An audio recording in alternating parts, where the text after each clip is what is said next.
The most psycho woman on paternity court. And now she's saying she's pregnant. Of course, I cannot be with him and be a part of them. Number 1, 2, 3, 79, and 80, and they all agreed to a test. Why you got a problem with it? First up in this paternity run, we got a mother and godmother fighting over the affection of a young woman, but the irony is that daddy is missing out on the picture, and when that happens, you know where to head to. Let's start this psycho ride on this somber note. And I only had 2 moms in my life, my godmother and my mom. And my mom had introduced me to a gentleman, and I just did not feel in my heart that he was my father. Miss Frazzuni was given the name of a father, but the guy turned out to be not. The good thing was, she never felt any connection with that guy. After that episode, the plaintiff was told about Mr. Bomar, who was in the court to be tested. So you feel it's completely different than when you met the gentleman your mother introduced you to? Right.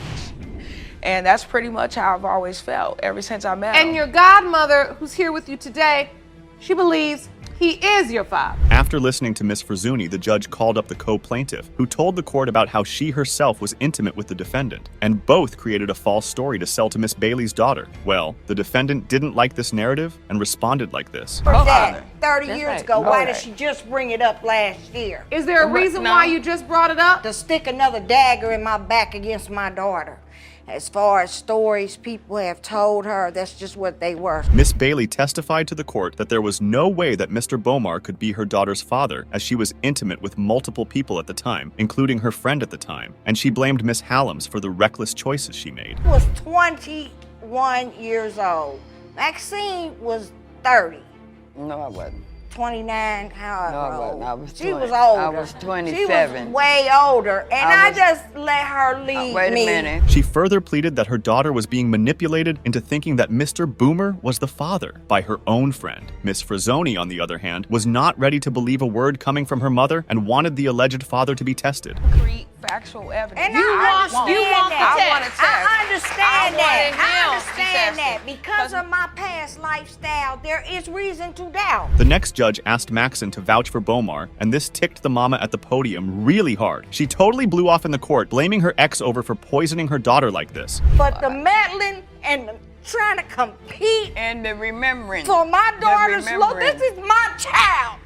I had her. She wants to and know you need who- to stay in your lane. Oh, the woman went ballistic in a matter of seconds. Maybe she was a little paranoid about sharing her own daughter with another person. Miss Bailey was screaming at the top of her lungs. Even Judge Lake was stunned at the show going on in her own courtroom. You ain't never been a mother. You should have went and had a That's baby. right. Tell Listen to that. the judge. Lady! Listen to the judge, and you listen to the judge. Lady! Order in the courtroom. Jerome stays between them, or Maxon might lose her hearing today. Okay, all of this was also unacceptable for the judges, as a 20-year-old woman was standing crying, while her loved ones were busy fighting. Now, you all can keep arguing and fussing and rehashing your own personal issues, because I hate to tell you, all this back and forth, it's obvious to me and everybody in this courtroom that it don't have nothing to do with her. This back and forth is clearly going nowhere, so the judge got the alleged father in the court, who told the judge how he had no idea about the young plaintiff, but since they got connected, and by now, they had developed a bond with each other, Mr. Bomar was also hoping to be the father. Let's see what the DNA result holds. When it comes to the paternity of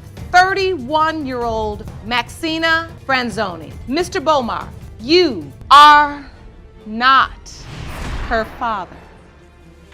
I'm sorry to you both. Malicious rumors made the son sue her mother and sister. In this case, you can see Ms. Chandler and her boyfriend dragged his mother and sister in the courtroom due to the damage they have intentionally done to the couple's reputation. On the other hand, to support the maniac actions, the defendants claimed that baby mama has manipulated Mr. Hilliard. Let's move to this lunatic episode. Miss Chandler, you and your boyfriend, Mr. Hilliard, are suing his sister and mother for defamation of character. You claim they are spreading malicious rumors regarding the paternity of your son, Brandon Jr. The trial began on this note. It was revealed that the plaintiff is promiscuous and has been busy with so many guys, like she's got to play with them on a racing track. However, the mommy admitted the claims and put on the break show like this. She has a lock on her cell phone to where my brother can't see her phone. She's cheated on my brother. He stayed at my house with his kids. Now, what and proof do you have of that? she's admitted it to me. No, I have not. Uh-oh. Ms. Chandler took over and bashed the defendant over her interference in her life. I mean, girl, that's fair enough. Do good. Have a good situation for the psycho girl. Go get your life, lady. Let others do their things themselves. You we're should getting back not together. be talking about me sleeping around. What I do with my life is my business. 3 babies, 3 baby daddies. I got 3 babies with the same man. Okay. Even after that, the supposed auntie didn't stop to put her leg in the middle and asserted that the child's mommy has been dating some other guy when his brother was away. But Judge Lake had to spill the beans that she needed to keep her nosy behavior shut down for good like that. A guy that she lived next door to, she started dating him when my brother went to California. That's why you and your mama decided that I was a bad person because And I don't even know why you're over there talking in the first I took place. Brandon away. Oh my. Here came another out-of-mind person in support of the defendant. The alleged granny claimed that they were robbed and his son had also left them helpless. But Ms. Chandler denied her claims and asserted that they always go nuts when things come to her. So it seems she has brought just more drama to this testimony instead of a sense like this. You're the one that told me Whenever I got don't need pregnant. a family, I have a family. That's right. Yeah. Because you turned your back on me, attacking me, coming to my house, trying to take Then my why don't you stepson. keep that tater trap of yours shut? Despite these accusations, it was revealed that Ms. Hilliard had said crap about babies and claimed that Ms. Chandler's babies can never be her grandchildren, even if the DNA test determines that they are. Oh, so why is she holding up crazy grudges against baby mama? Or they both have gone crazy for real? A punk! You told me they can never be a part of you, even if this test comes back that it's your grandson, right? I never said that. You and Gina.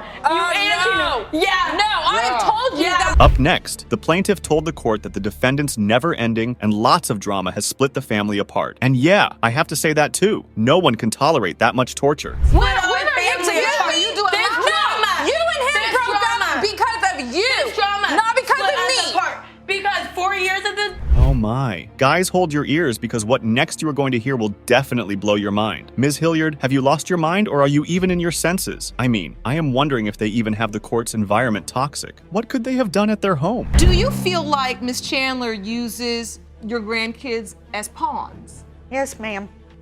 Just to get whatever she needs out of Brandon. Back and forth accusations were not helping in solving this exhausting family dispute. So Judge Lauren dismissed them and asked to get those results to settle this conflict once and for all. Let's watch if the DNA results will be able to change both grandma and aunt for babies. In the case of Brandon Jr., Mr. Hilliard, your wait is over. You are the father. Thank you. No apologize. I'm sorry. Anger and animosity serve no good, especially when there is a serious illness riding on paternity. And that is the case for Miss Walker, as father finding the truth about her alleged father. She has turned to Mr. Simmons for closure, but his wife does not like this dynamic. Beat him for the first time in a minute, but you say you must first prove to his doubtful wife that he is your father.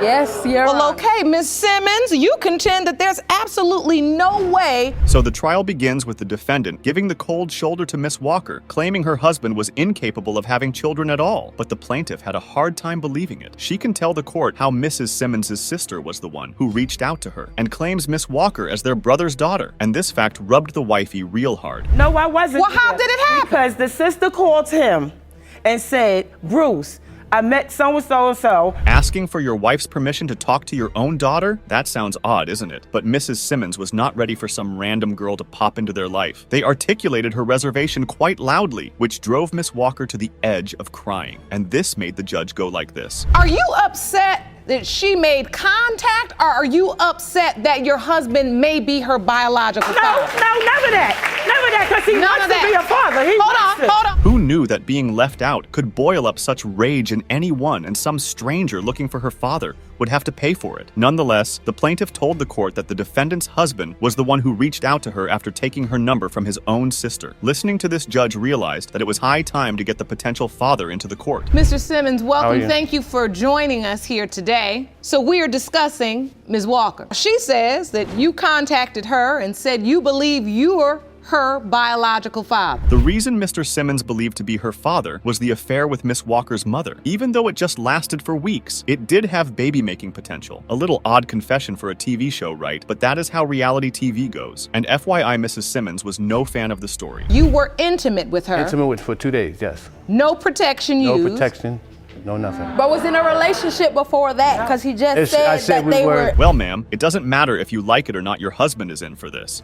It further revealed that Miss Walker and Mr. Simmons shared a lot of similarities. They both had asthma, and the same cancer gene ran in their family, which deepened their belief of being related. So even if it's not him, somewhere in this long of line of right, I'm somewhere close to finding out. That's one reason why I'm propelled to really find out, because there is a medical history in my family. However, everyone, including the plaintiff, could not understand why Mrs. Simmons was giving her a hard time. Because anyone in their right mind would get threatened by someone's daughter, would they? Apparently, the enraged wife could not step down a notch. I'm the innocent one, because whatever she has animosity, that's what my mama and him. Because guess what? Y'all weren't But my together. point is, it should have been done. I've been telling him, get a blood test. Stop signing on the dotted line. Stop claiming kids But unless what you is know she they're worried yours. about to you? Hold up, woman. You might burst my eardrum. Goodness, she doesn't know when to stop, does she? Her attitude had the judge totally baffled. I mean, who wouldn't get confused with a grown woman acting like a stubborn child? I am observing is a level of animosity, Jerome, that we see with two women that are involved in the same man sexually, not involved with the same man because he's your husband. She can't take that away. Oh, boggy Mrs. Simmons even had the judge all rushed up. All of her corners were just to compete with Pleiades, and she had no care about her suffering from illness or finding the roots. Mrs. Walker's only hope of closure is that envelope. It has been determined by this court, Mr. Bruce Simmons, you are not her father. To determine about the deceased son's legacy, Ms. Bank came to the court in order to discover whether what Ms. Hawkins alleged is true or a big hoax. The supposed grandma claimed that the baby mama is just trying to pin the baby on her deceased son, whereas the mother alleged that Mr. Darrell acknowledged the paternity, and his mother is just denying the child out of spite. Let's move to the case. Ms. Banks, you say the defendant is pinning her baby on your son, Darrell, who was tragically murdered before her child was born. The trial began with Miss Banks's explanation of why she is denying the baby Jasani. It turned out that before his tragic death, her son expressed paternity doubts. She claimed that they had a wishy-washy relationship, but how does she know so much about them? Was she playing with them? We were really close. We talked all the time, every day.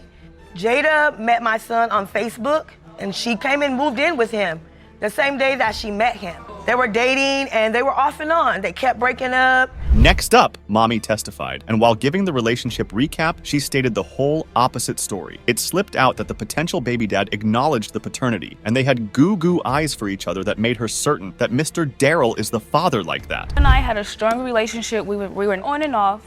I loved him very much. He loved me very much. When I told him I was pregnant, he wanted me to keep it. We got back together and we started working on it. As the trial proceeded, it turned out that grandmother thinks that Ms. Hawkins is the reason behind all of her devastating loss because she was the last person who was with his son before his terrible death. Oh, come on, ladies. What are you holding on to each other? Watch how things went off with this testimony. Correction, I was not the last person to see him. The people murderers that were. did that was the last people to see him. You're right. She feels like I'm the reason her son is dead. That's how she feels. You're really the reason your son is dead. I'm not the reason he's dead. The frustrated plaintiff revealed that the defendant didn't even name her son after Mr. Darrell, and it is causing doubts regarding the baby's paternity, whereas baby mommy explained the whole part of her side that led to heated up the situation like this, and there's nothing that could stop Granny and Mommy. Darrell told me out his own mouth, he don't want his son. I said, if it's a boy, do you want him named after you? I don't like my name. Give my son his own name. That's what I did. But not only that, my son's whole name is Jasani Darrell Ray Daniel. Over and over, things were getting more intense. What Ms. Hawkins claimed next will blow your mind. It looked like the plaintiff, whatever the plaintiff was doing, was due to the biggest loss she had to face. But why threaten anyone? Well, that's what psychopaths do. Darrell had just passed. She was going through a lot, calling me, picking fights with me, threatening me.